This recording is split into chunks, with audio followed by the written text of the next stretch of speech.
ñu ngi leen di nuyu di leen jaajëfal yéen ñi nga xamante ne ni yéenay suivre chaîne bi di Xalaat TV ñu leen di dalalaat ci seen nouvelle vidéo tey nag ñuy wax ci ki fi nekkoon directeuru COUD du centre des œuvres universitaires de Dakar muy Cheikh Oumar Anne ku ci nekk yaakaar naa ni dégg nga njombe yam fa defoon ak ay détournement ay subvention yoo xamante ni musul exister ak njëndum ay légumes ci ay njëg yu jégg dayo tubaab di ko dippee surfacturation loolee lépp ñu tënk ko lu ëpp ci 500 millions de francs CFA mais njëg bi ëpp na ko te loolu di ngeen ko xam bu ngeen suivre vidéo bi rapport OFNAC 2014-2015 muy ab rapport public d'activité maanaam rapport buy laal secteur yu wuute te ñu nemmeeku fa ay sàcc ak corruption benn ci organisation yooyu noonu di COUD Cheikh Oumar Anne defoon fa ay mbir yu jégg dayo yoo xamante ne nii di ngeen ko découvrir ci vidéo bi nii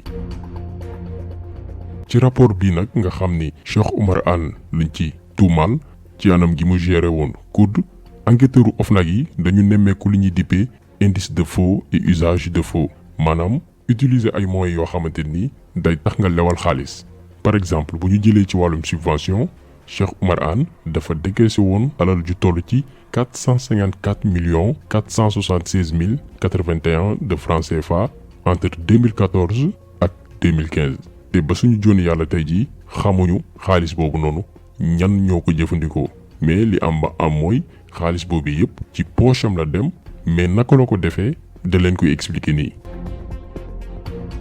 dafa décaissé lu toll ci 216 millions 343 mille 323 de francs CFA en 2014 mu dolliwaat ci lu ëpp 238 millions 132 mille 758 de francs CFA ci juróom-ñetti weer yi njëkk ci atum 2015 te ci rapport OFNAC bi dañu seetlu que ni subvention yu ci ëpp dañu ne dañ ko jox ay agent wu COUD wala régisseur bi mais ci papier yi préciser wul lan moo tax ñu jox leen xaalis bi amul alors que ci texte yi wala sax ci principe subvention dañ ko war a jox ay personnes physiques wala morales maanaam ay nit yoo xamante ni liggéeyuñ COUD léegi nag naka la ñu mën a subventionner ay nit yu liggéey biir COUD alors que ñoom am nañ salaire am ay prime ci seen wàllum liggéey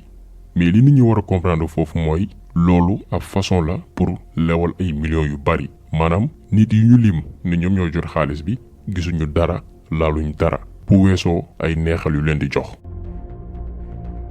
ba tey ci wàllum subvention yi bu ñu sukkandikoo ci grand livre comptable bu COUD bi ñeel atum 2014 35 millions 20 mille francs CFA envoyé nañ ko ay nit yoo xamante ni ba léegi xamuñ seen tur subvention yooyu noonu ki ko def mooy directeur COUD bi fi nekkoon di Cheikh Oumar Anne diggante 1er jàpp 15 octobre 2014 te itam amul benn pièce bi justifié paiement yi nga xam ne def nañ ko ñu toll ci ñeenti paiement te paiement yooyu noonu ñu ngi ko def ci date yi 1er octobre 2014 Cheikh Oumar Anne def na paiement wu 8 millions 800 mille de francs CFA même jour bi muy 1er octobre 2014 bi mu defaat beneen virement bu toll ci 15 millions 840 mille 15 octobre 2014 mu def virement wu 6 millions 480 mille même jour bi tamit di 15 octobre 2014 mu defaat beneen virement bu toll ci 3 millions 900 mille de francs CFA. mu amaat tamit yeneen subvention yoo xamante ni def nañ ci turu ñi ko jot mais problème bi mooy ci papier yooyu noonu waxuñu lan moo tax ñu envoyé xaalis nit ñooñu ak tamit naka la ñuy utiliser xaalis boobu noonu te ci loolu directeuru COUD bi fi nekkoon di Cheikh Oumar Anne dafa violer procédure maanaam yoon wi ñu war a jaar pour joxe ay subvention ci fonds COUD yi parce que boo demee ci article 13 bu décret 75 890 bu 23 juillet 1975 bii tënk règle d'organisation et de fonctionnement bu COUD maanaam anam yi ñu war a yoree ak ni COUD di fonctionner dañu ne subvention bu ci ne bépp subvention bu ñuy def dafa war a jaar ci conseil d'administration maanaam fokk membre conseil d'administration bu COUD dajaloo waxtaan trouver ab déggoo laataa ñu génnee xaalis alors que Cheikh Oumar Anne defu ko dafa utiliser budget bi comme ni mu ko bëggee comme si que alalu boppam la agent wu COUD yi tamit bàyyi ko mu def lu ko neex parce que COUD noonu lay fonctionner te ñi nga xam ne ñoo fay liggéey xam nañ ko maanaam kuñ fa fa directeur da ngay ñëw indaale say nit yi nga xam ne ñoo lay wër ñoo lay dar nekk sa direction ñooñu bépp maguy booy def bépp lëndëm booy def ñoom ñoo la ciy jàppale Cheikh Oumar Anne looloo ko facilitel càcc gi nga xamante ni defoon na ko biir COUD. ba tey ci wàllum subvention yi Cheikh Oumar Anne defoon ay dépenses ci ab cérémonie de visite bu ñu organisé woon biir campus bu université bu Dakar le 31 juillet 2015 ci cérémonie boobu Cheikh Oumar Anne defati yeneen njombe yoo xamante ni dayo bi kenn mënu ko natt mu ne versé na lu toll ci 8 millions de francs CFA étudiants UCAD yi mu dépensé waat mu ne 15 millions de francs CFA pour habillement wu ñi nga xam ni ñooy accueillir gan yi muy étudiants yi mu dolli si ne dépensé na 32 millions de francs CFA pour habiller femmes yi ak hôtesse COUD yi ñu teg ci 34 millions de francs CFA pour defar ay t-shirt ay body ay mbaxane pour étudiants yi ak personnel COUD bi loolu lépp boo ko boolee toll na ci 89 millions de francs CFA yi nga xam ne nee nañ dañ ko génnee ngir wàllum subvention ñeel cérémonie de visite bi ñu organisé woon ci campus social bu UCAD. mais li yéeme ci enquête bi OFNAC def mooy décision d'octroi maanaam këyit yi firndeel li génnee nañ xaalis pour financer cérémonie boobu ñu fa amaloon date bi mi ngi nekk 13 août 2015 ci këyit yi loolu la ci ne ci lañ def payoor bi alors que cérémonie bi amoon na 31 juillet 2015 maanaam cérémonie bi am na un mois avant ñuy bind ci këyit yi ne def nañ dépense yi nii booy xool bépp pexe la ñu def pour mën a justifier xaalis bi nga xamante ni sàcc nañ ko COUD. leneen liy dëggal que ni Cheikh Oumar Anne dafa sàcc xaalis boobu noonu mooy yére yi nga xamante ni déclaré woon nañ ni dañ koo jënd mu toll ci 100 costumes 100 cravates ak 100 paires de souliers ak ay yére hôtesse pour jigéen ñi yooyu yëpp bi OFNAC doon def enquête bi mu seetaanee filmu cérémonie boobu noonu maanaam vidéo yi li ñu séddee ni jënd nañ ko yëpp gisuñu kenn ku ko sol ci vidéo boobu noonu maanaam ay mbir yu ñu imaginer la woon tënk ko ci kayit pour rek rawale xaalis bi. benn dépense la ñu xam ni bind nañ ko ci kayit yi te am na mooy xaalis bi ñu ne jox nañ ko étudiants yi te foofu am na benn problème bi ci am parce que dañu déclarer que ni 8 millions la ñu jox étudiants yi alors que ci paiement yi 7 millions kese la ñu gis maanaam am na reliquat wu 1 million boo xamante ni kenn xamul fu ñu ko dugal.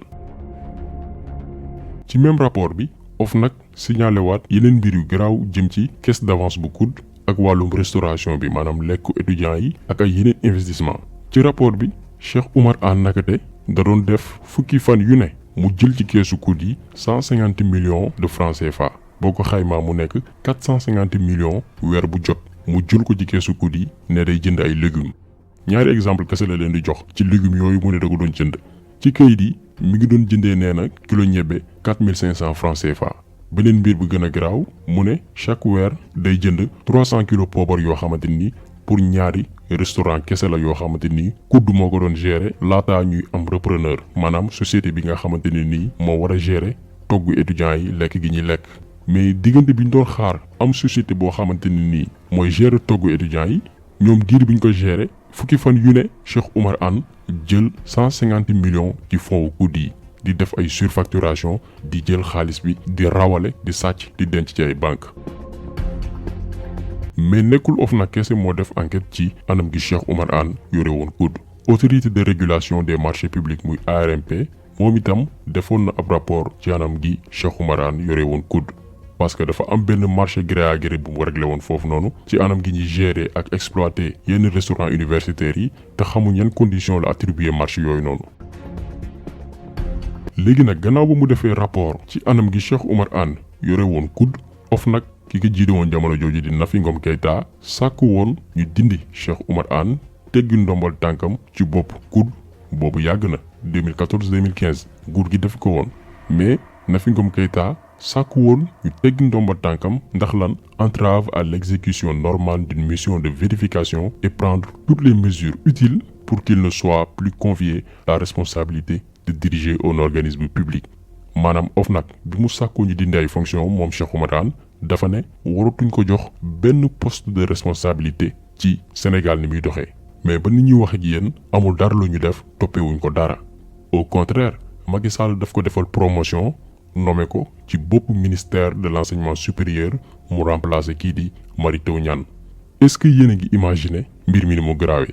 yow nga gérer campus social bu université bu Dakar ak ay sàcc centaine de millions nga sàcc ko loo xamante ni buñ ko xayma woon daanaka jege ne milliard. wala ñu yóbbu la ci prison ci yorin gu bon nga delloo Sénégalais yi seen alal ñu yóbbu la ci niveau bu gën a kawe nga gérer njàng bu kawe bi Sénégal yépp. yow nga nekk kudd di sàcc ay centaines de millions mais buñ la tegee ministère de l'enseignement supérieur ay milliards ngay sàcc parce que di nga gën a am budget di nga gën a am yeneen opportunité pour sàcc.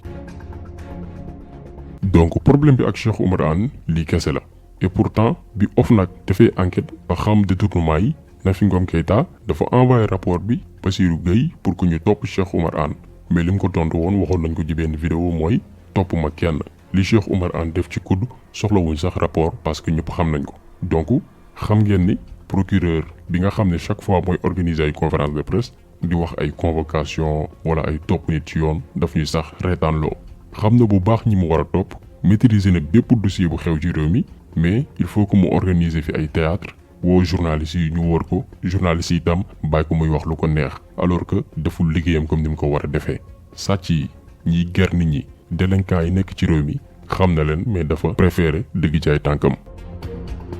mais lii lépp dina jeex nguuru yàlla kese moo dul jeex waxoon nañ ko ci benn vidéo dañu am ak affaire ay nit yoo xamante ne nii ay baadoola lañu woon tey ñu jot ci nguur bëgg cee profito tekki abadan mais tôt ou tard dinañ fi jóge te buñ fi jógee lu mësta am dina xew fii ci Sénégal mooy nguurum lëmm ñu ci bari ñu wutal leen kaso spécial tëj leen fa ngir lépp loo xamante ni teg nañ ko Sénégalais yi ñu fay leen ko alal gi ñu sàcc détournement yi corruption yi li ñu waroon tabaxee ay école ay hôpitaux ñu jël ko sàcc ko loolu lépp dinañu ko fay incha allah. donc vidéo bi tey loolu woon ñu jagleeloon ko Cheikh Oumar Anne di délinquant bi mag bi nekkoon kudd te tey ñu teg ko ci bopp ministère de l'enseignement supérieur donc ñu ngi leen di gërëm di leen jaajëfal di leen jox dig daje beneen yoon ak beneen vidéo.